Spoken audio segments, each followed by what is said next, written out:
I'm about to take you into a very special conversation. It's a moment from my Do the New You Mindset Masterclass.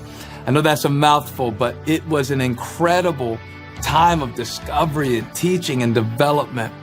I got together with my friend Brendon Burchard, #1 New York Times bestselling author, high performance coach, amazing, brilliant mind. And we talked about the 6 mindsets from my book, Do the New You, in detail, like the nitty gritty of it. How do I bring these mindsets into my life? And I'm gonna share with you a section of that conversation today, right here. And if you'd like access to the entire masterclass, all you gotta do is go to dothenewyou.com, get the book, and you'll unlock the entire library. This is gonna be a resource to help you. I can't wait to share it with you. And in the meantime, go to dothenewyou.com and you'll get them all. Now enjoy this moment. This is one of our favorites. Write in the comments, I'm not stuck. And just put that in the comment, even though you're like, I am stuck. I'm literally stuck. I'm totally stuck. I'm really, really stuck, okay? That is a challenging paradigm for people because if you look in the Bible, Paul and Silas seemed stuck in prison, but they praised God and the chains broke loose. You know, Gideon seemed stuck in a wine press, but God spoke and he became a deliverer. Moses seemed stuck as a murderer, running as a fugitive on the backside of the desert, and then this burning bush, and God had 40 more years of amazing things for him to do. And all of these people felt stuck. So I want you to tell me what were your reflections on this first mindset, I'm not stuck unless I stop. Do you agree with it? How do you see it? How do we summon our way through that? And let's really dig into this first mindset. I love it. I love every section of this chapter because it reminds you that everyone feels stuck. I think one of the things you did great in the book is that people see themselves in it constantly. You go, I do feel stuck sometimes in my relationships. I feel stuck in my head. I feel stuck in my career. What am I gonna do? And a lot of people, they feel like that stuck is permanent.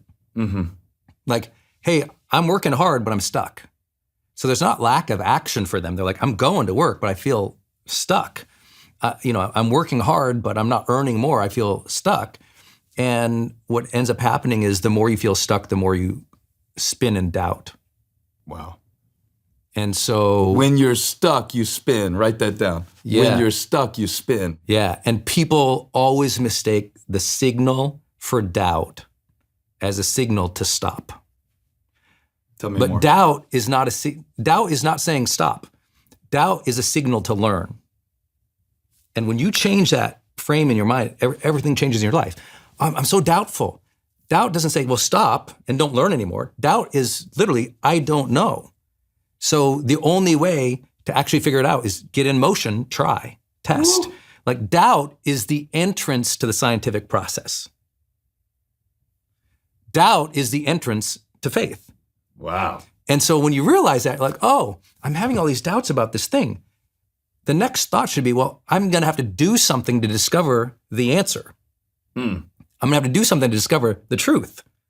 I'm gonna have to do something to test this hypothesis. Will it break your flow if I ask you something about that? No, I love it. Yeah, go ahead. Every religious person in the world is pulling up James 1 right now going, but the Bible says, let he who hath faith ask and not doubt, for he who asketh in faith shall not receive anything from the Lord. He is a double-minded man, unstable in all he does.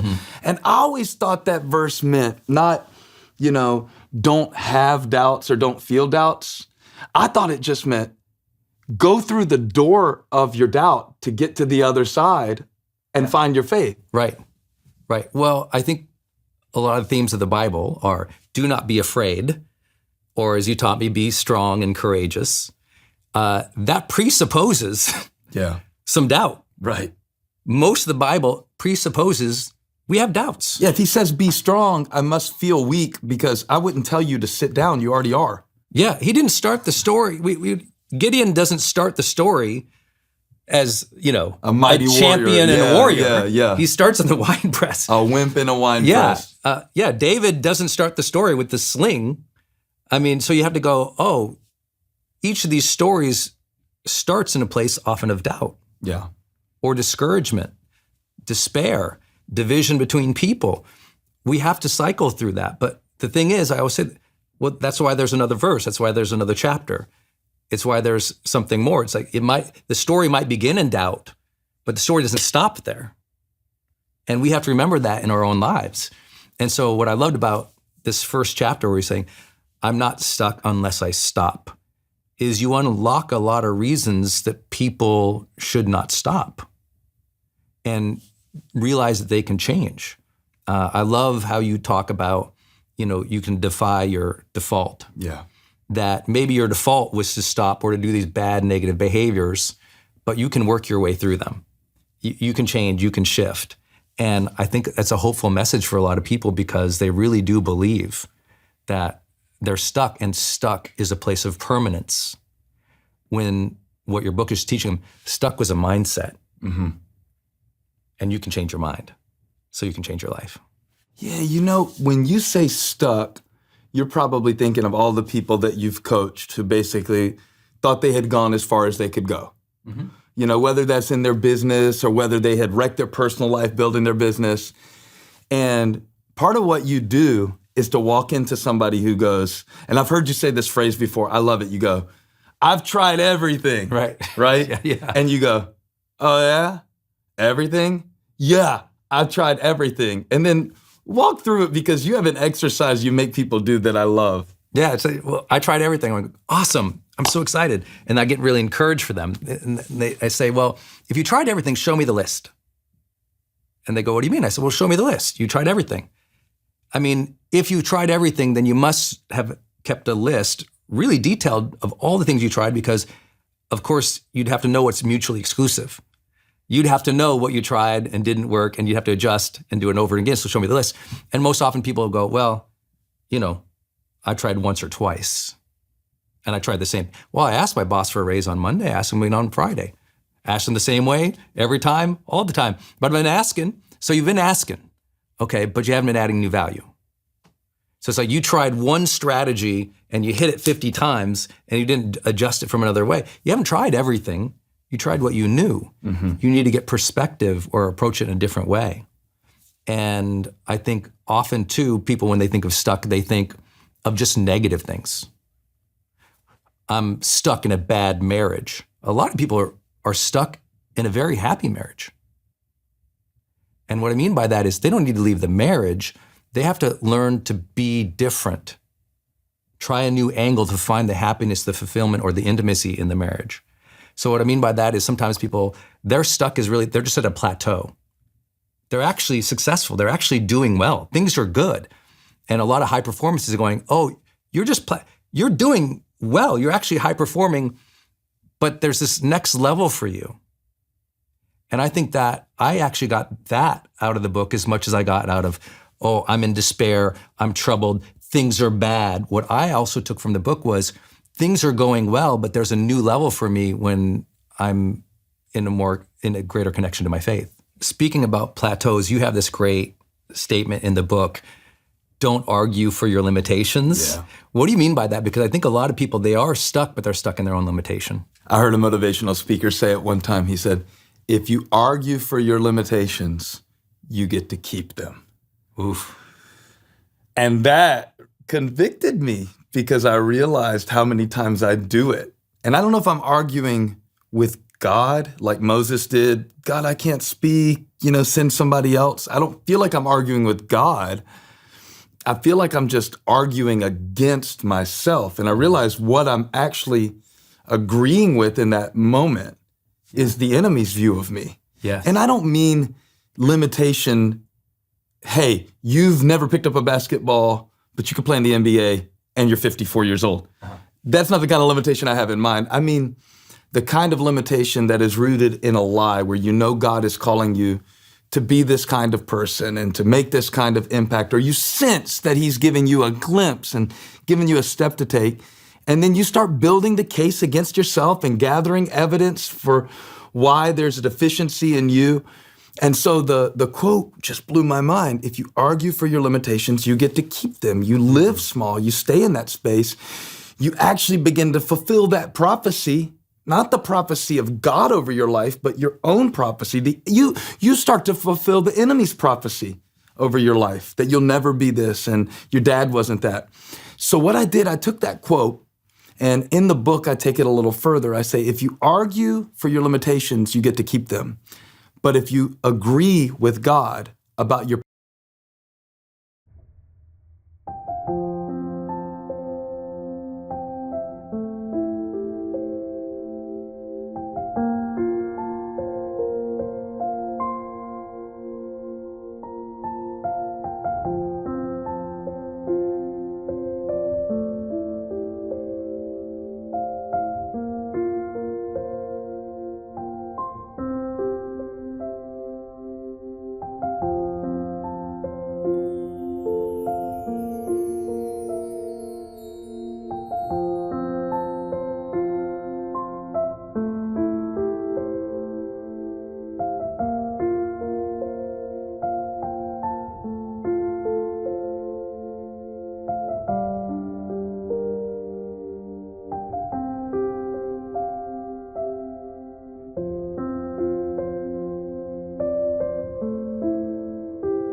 potential, you get to grow into it. Oh, that's good. Grow into it. That's good. You know, that's the whole sermon. Put it in the chat. Grow into it. Because growing into it means, no, I'm not it right now. Like any more than I was 5'9" when I was 5. Mm-hmm. But I get to grow into it. And I think that first step of agreeing with God about your potential is to go, God, you know what's in me. I don't. And that's why I'm very wary of just the know thyself philosophy, right? Like, know thyself is great, but how about part 2? Grow thyself. Yes. Yeah, because that's the outgrow of reflection and awareness and self-acceptance is that I'm going to grow into who God knows me to be. That's the message of the book. I was writing this book to myself in places going, do the new you, the you that you don't know yet, but that God already does, the one that he chose. Yeah, and have faith in yourself as equally as maybe he has faith in you, which is a What hard thing concept. to grow into. Well, think about this. You're growing into the faith of yourself, which is very hard for of me. yourself, because people will say, don't believe in yourself, believe in God. Here's the problem I have with that. Who made you? If God made me and I don't believe in me, what he called me to be, then it's him I doubt. Right. And that really helps me to get past this sticking point where I feel like, well, I just don't want to hype myself up and say that, you know, I can do great things. Well, I can do all things through Christ who strengthens me. Yes. So I think the two go hand in hand. That's why I was passionate to get this masterclass going, to get people out of and to get you out of this mindset that says, well, God is great, but I'm no good. Okay, yeah, we're all sinners. We all need Jesus. We all need forgiveness, but we've been redeemed by him. So what does that speak of us that he paid that price for us? And that's the limitation that I want you to grow beyond, this view of you that only sees you as flesh and bones and mistakes and disappointments, and to grow into the image of God that you were originally created to be. So good. I thought of when I was reading it, the angle you took on don't argue for your limitations, which was also, you were saying, be careful about justifying all your vulnerabilities and your challenges and what's wrong with you, because it's easy to go, well, you know, I'm not a good communicator because, and as soon as you say because, you enter the world of either blame or self-comfort to say, I'm not a good communicator because my parents were mean to me.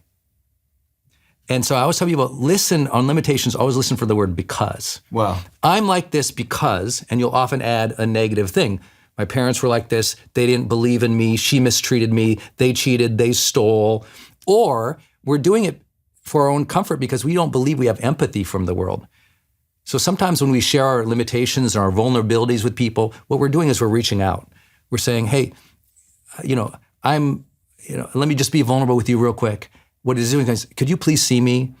Can you recognize me? Because I'm not feeling like I like myself, or I'm not feeling good, seen, heard, or I don't feel like the world is fair. So let me tell you this thing that's unfair for me. Could you see it and acknowledge it and say to me, oh yeah, that is unfair, or oh, I understand now why you are like that.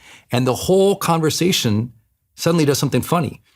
It justifies and sets concrete around the limitation. Wow. Suddenly, we have verbalized the reason, because we've verbalized the reason for the limitation, and now we coalesce around it, and we actually just made it stronger.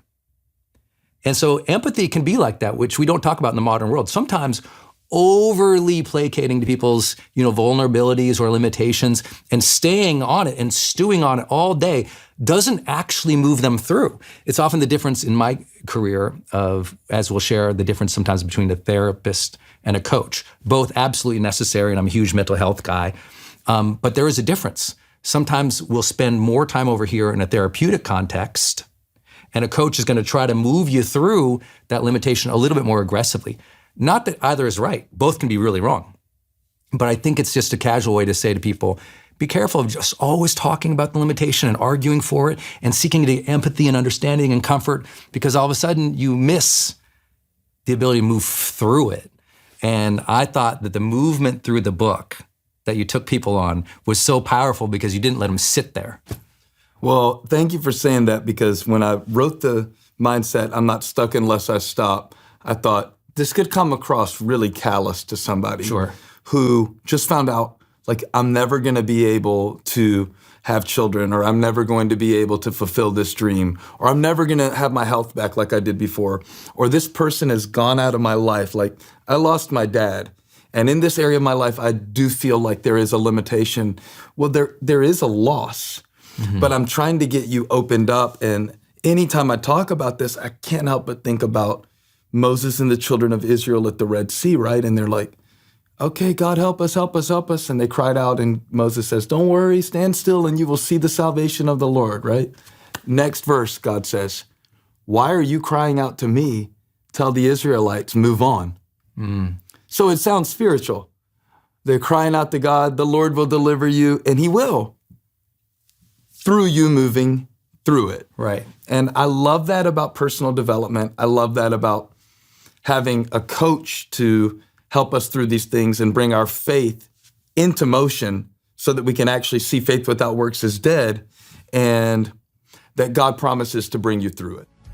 I hope you enjoyed that. I hope you took a page of notes, and there's so much more available. Go to dothenewYou.com right now. Let me know your takeaway. Can't wait to see you soon.